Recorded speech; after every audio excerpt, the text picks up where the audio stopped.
When Wind Waker's cel-shaded Link first appeared at Space World 2001, the internet erupted. Not with praise, with fury.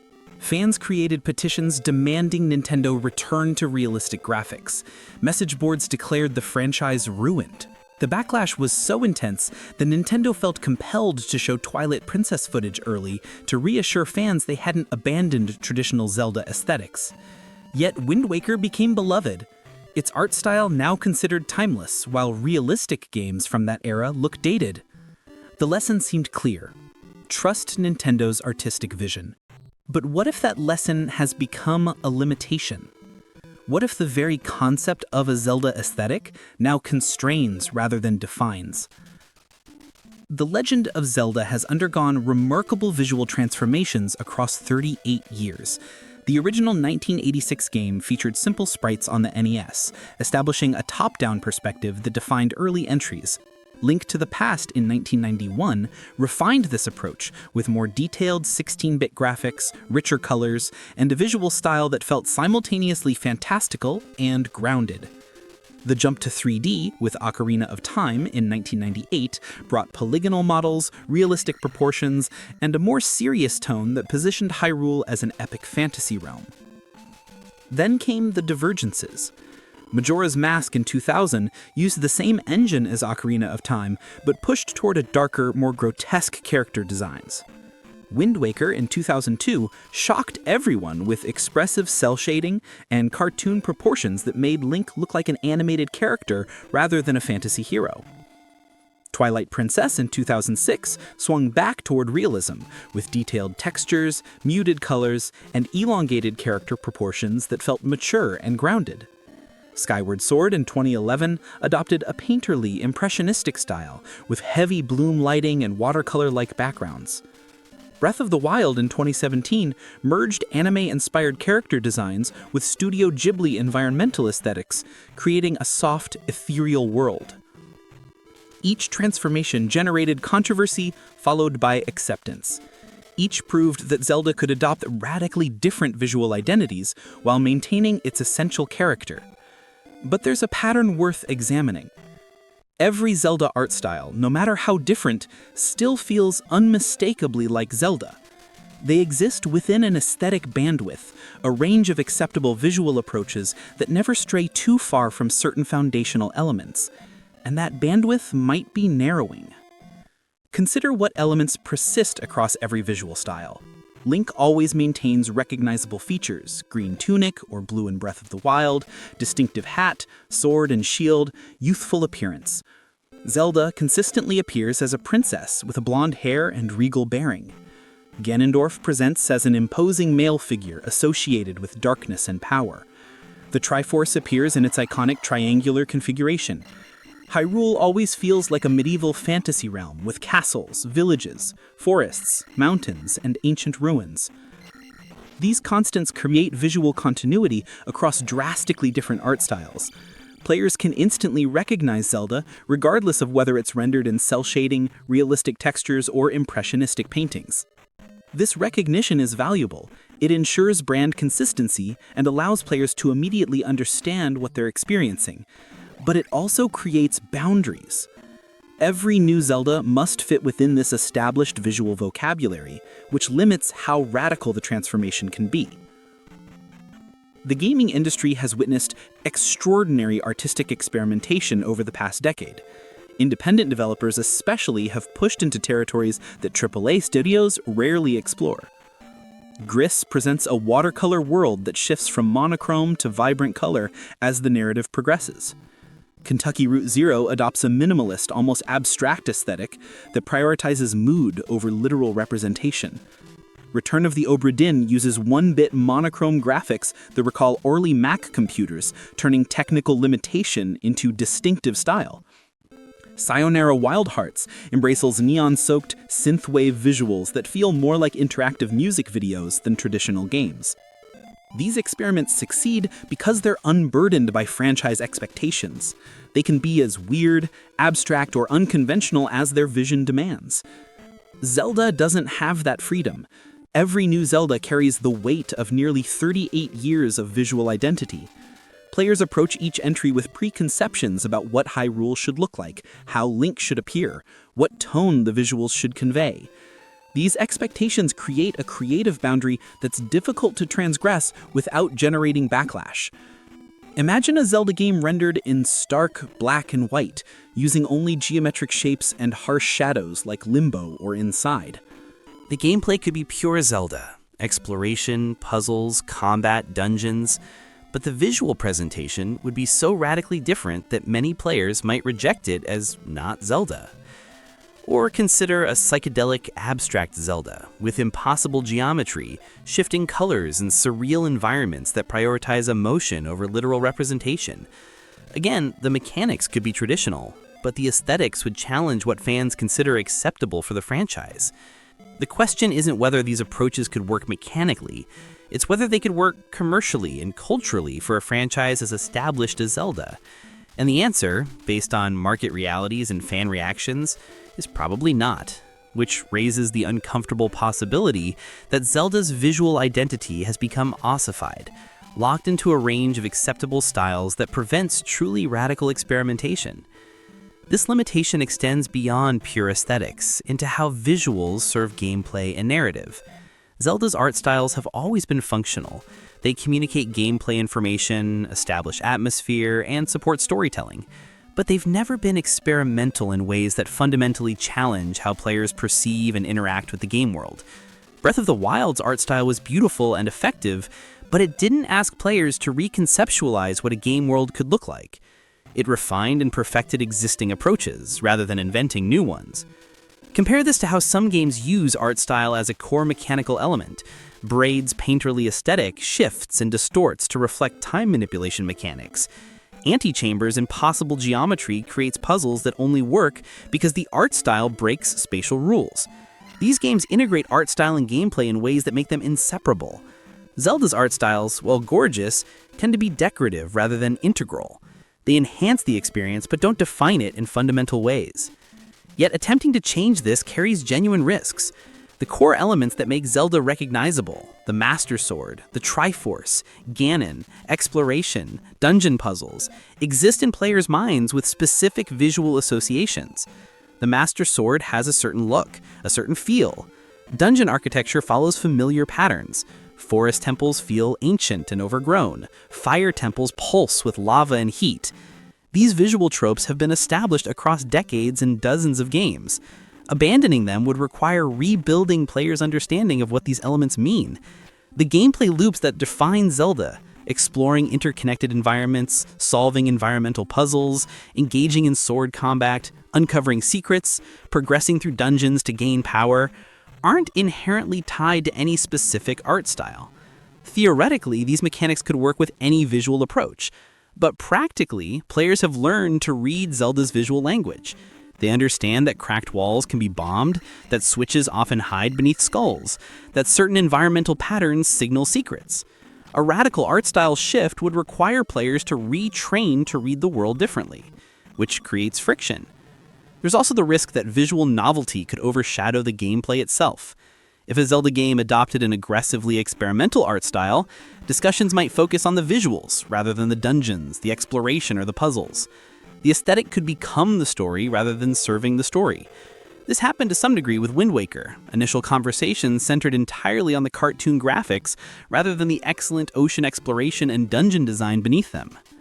Nintendo's challenge is that they've created such strong visual identities for each Zelda era that those identities now feel like constraints. When players hear about a new Zelda, they immediately begin forming expectations based on how Nintendo historically approaches visual design. The game will likely feature anime-influenced character designs, fantastical but grounded environments, clear visual communication of interactive elements, and a cohesive aesthetic that spans from menus to cutscenes to gameplay. This predictability is both reassuring and limiting. The Wind Waker backlash offers the most instructive case study in how fans react to Zelda's visual transformations. The initial reveal at Space World 2001 shocked audiences who expected something resembling Ocarina of Time or the Space World 2000 tech demos showing realistic Link fighting Ganondorf. Instead, they saw a cartoon child with enormous eyes fighting cartoony enemies. The reaction was swift and harsh. Fan sites organized campaigns to pressure Nintendo into changing the art style. Critics declared Nintendo had betrayed the franchise's legacy. Nintendo's response revealed how seriously they took this backlash. At E3 2004, they showcased Twilight Princess specifically to demonstrate they hadn't abandoned realistic Zelda aesthetics. Yet, by the time Wind Waker actually released, opinions had shifted. Reviews praised the art style's timelessness. Players appreciated how the expressive animation enhanced storytelling. The game achieved lasting acclaim, with its visual design now considered one of gaming's greatest artistic achievements. But here's the critical detail. Wind Waker's art style, while shocking initially, still operated within Zelda's visual bandwidth. Link was recognizable despite cartoon proportions. Hyrule, or the Great Sea, maintained fantasy adventure aesthetics. Dungeons felt like Zelda dungeons. The Triforce, Master Sword, and core iconography remained intact.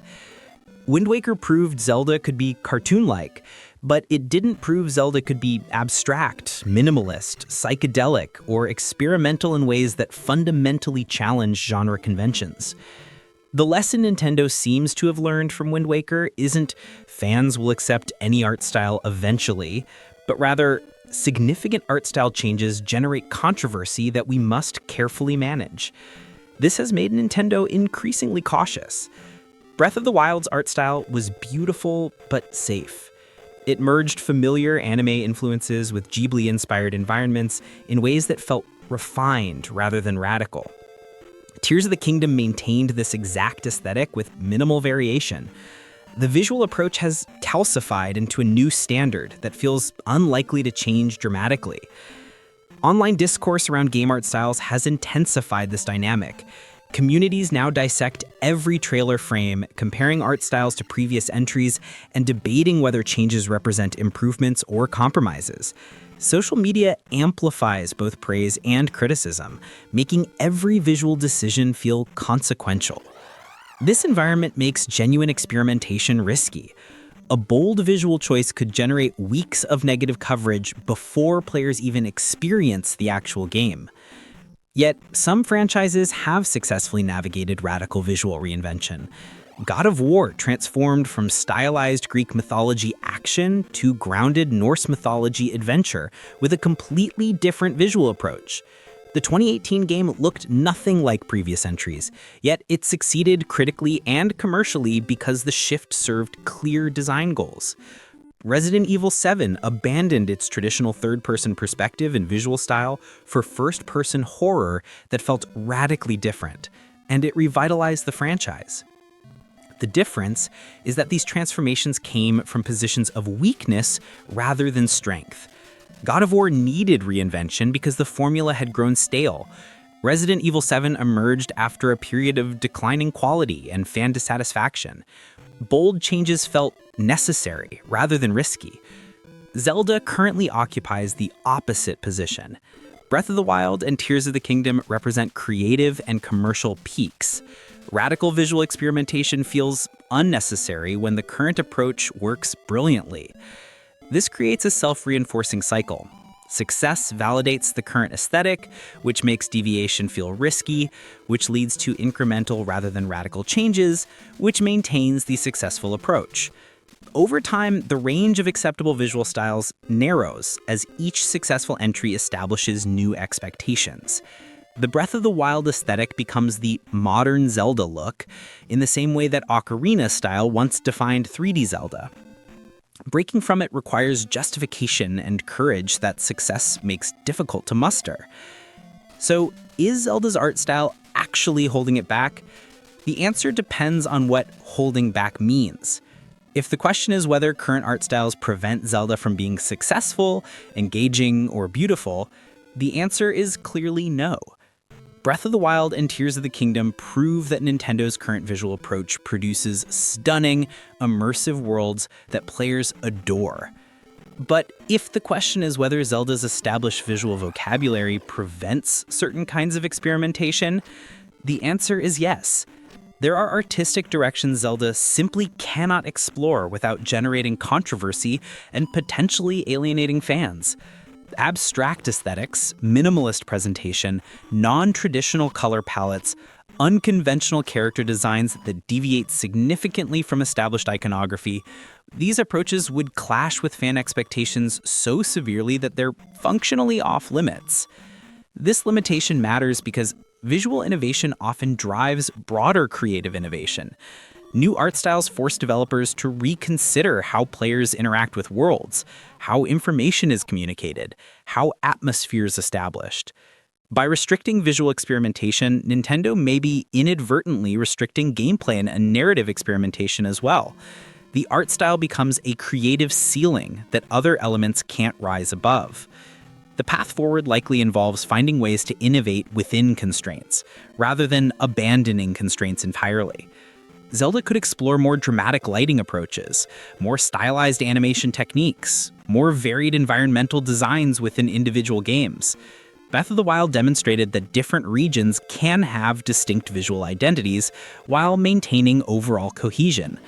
Future entries could push this further, allowing different areas or scenarios to adopt more dramatically varied aesthetics. Limited experimental modes offer another possibility. Special challenge dungeons or side content could adopt radically different visual styles without asking players to accept them for entire games. This would allow Nintendo to test boundaries and gauge reactions without fully committing. A dream sequence rendered in abstract visuals, a memory sequence using different artistic techniques, a bonus dungeon with experimental aesthetics, these could expand Zelda's visual vocabulary without abandoning its established identity. Thematic visual shifts tied to narrative or mechanical changes present additional opportunities. If a future Zelda explored an entirely different time period or setting, perhaps modern Hyrule or Hyrule in a distant future, that could justify visual approaches that would feel inappropriate for traditional medieval fantasy.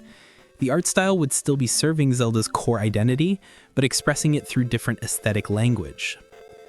Ultimately, Nintendo faces a balancing act. The company must honor decades of visual identity that fans cherish while avoiding creative stagnation. They must maintain brand consistency while allowing room for surprise and innovation. They must respect the past without being imprisoned by it. This tension isn't unique to Zelda, it defines every long-running franchise. But Zelda's particular challenge is that its visual identity is so strong and so beloved that meaningful change feels like loss rather than evolution. The uncomfortable truth is that Zelda's art style probably is holding certain forms of innovation back. Not all innovation, not even most innovation, but specific types of radical experimentation that would challenge fundamental assumptions about what Hyrule looks like and how Zelda presents itself. The franchise has established such a clear visual vocabulary that truly stepping outside it would require courage that current success makes difficult to justify. But perhaps that's acceptable. Perhaps some constraints are worth maintaining. Perhaps Zelda's visual identity is part of what makes the franchise special, and protecting that identity is more valuable than chasing complete creative freedom. Perhaps the challenge isn't to eliminate constraints, but to find increasingly clever ways to innovate within them, to discover new visual possibilities that expand Zelda's aesthetic range without abandoning what makes it recognizable. What defines Zelda visually isn't any single art style, it's the ability to transform dramatically while maintaining essential character.